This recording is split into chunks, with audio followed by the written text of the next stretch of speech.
Hello, welcome to my channel. Welcome back. If you still don't know who I am, my name is Vivian Morimoto. I'm from Brazil and I'm here to help you with the SAT today. Okay, so today we're going to try to solve a reading text. All right, so and today's class is going to be in English. So because if you're taking the SAT, you're supposed to know English already, right? You're supposed to have at least an intermediate level English, okay? Because if not, you won't be able to understand the exam, okay? So if you're still at not this level, okay, go work on your English as well while you're still working on the SAT. So let me share here my mock test with you. Okay, by the way, the text is attached here down below, okay? So I'm not gonna read it with you. You're supposed to have it printed or have it downloaded. And we're gonna try to, you stop the video, okay? Pause the video while I'm talking here, okay? While I'm explaining the answers, so you can understand, okay? So let's go straight to question number 1, all right? Usually, you're going to speak this first question because the best strategy for you to answer the questions is to go straight to the question and try to find the answer on the text. Since the questions are usually chronological, all right? The first one is asking the primary purpose of the passage as a whole. So you're gonna leave this one for last, okay? This is probably going to be the only one that you're going to leave for last. The rest of them, you're basically going to answer them chronological on the text, okay? While you read the text. So number 2, based on the information in the passage, Phyllis Wheatley's life can best be described as. So if you go to, so the author describes Whitley's poetic achievement as impressive, okay? If you go back to lines 48 to 56, okay? But also points out, the author points out aspects of Whitley's life that are complicated and not positive in lines 57 to 69, all right? So the best answer here would be, hold on, let's use our highlighter. Letter C, all right? Number 3, which choice provides the best evidence for the answer to the previous question? Have in mind this answer, okay? The question and the answer from the previous question, okay? So, let's remember here the answer. Impressive, although it contains many aspects that are troubling or confusing to present day readers, okay? So number 3, which choice provides the best evidence for the answer to the previous questions, okay? So, choice C, okay? Choice C alludes to the impressive aspects of Whitley's life, namely her literary success and eventual freedom, okay? It also describes the more troubling aspects of her life, like her poverty and struggles with racism and sexism, okay? Therefore, letter C provides the best support for question number 2, okay? Which is the question above, all right? So we're gonna highlight letter C again.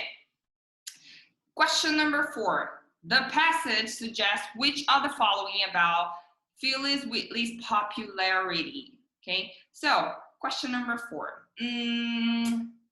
So the author lists some prominent people who admire Whitley's work in lines 48 to 56, 48 to 56, okay? And then goes on to describe aspects on Whitley's life that were difficult, despite her literary popularity, which you can find in lines 57 to 69, okay?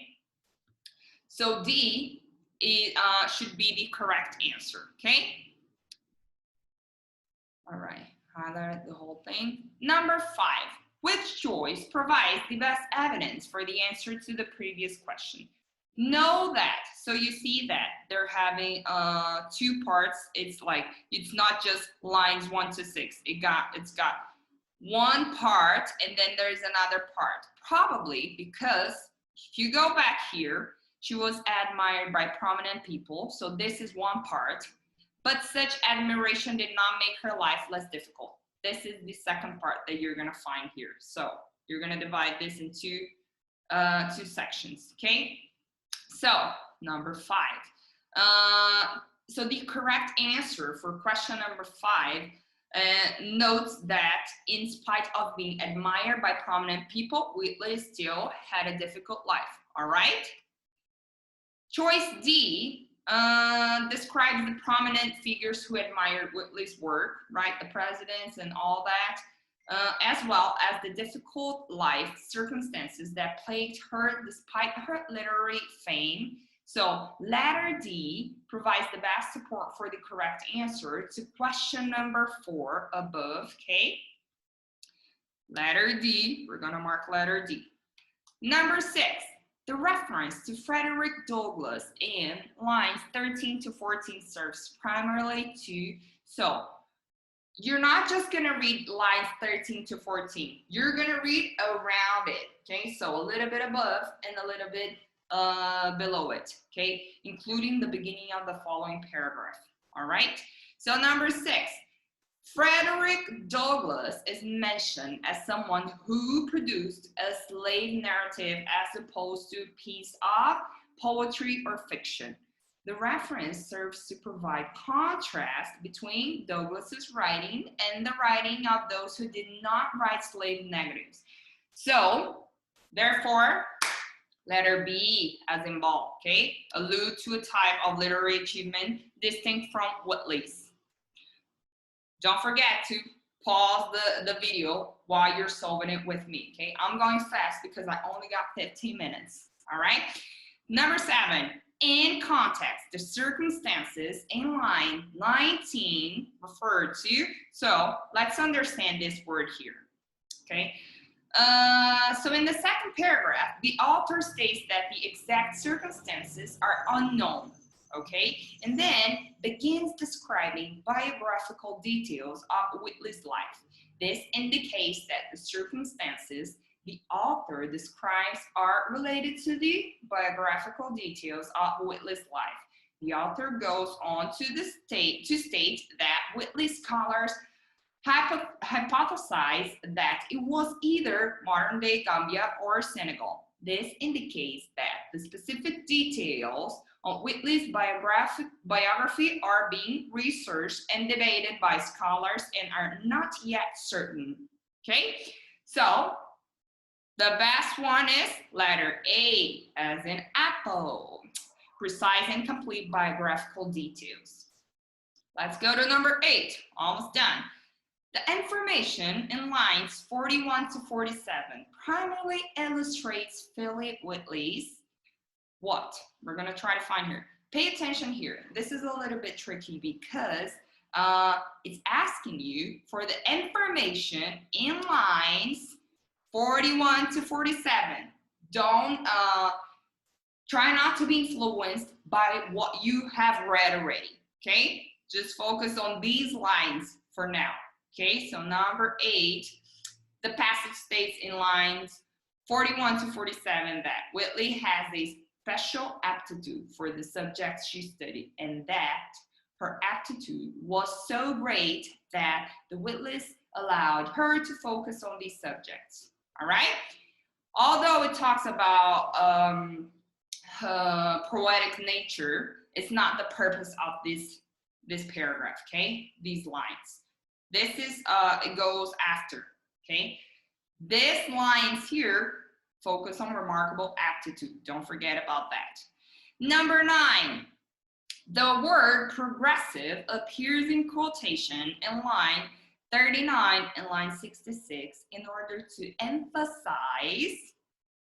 So number 9, the passage describes John Whitley as progressive, right? In lines 37 to 41, and the author states that this term is a cruel oxymoron today. This indicates that there is a difference between how the term progressive was applied in Whitley's time and how it is understood today.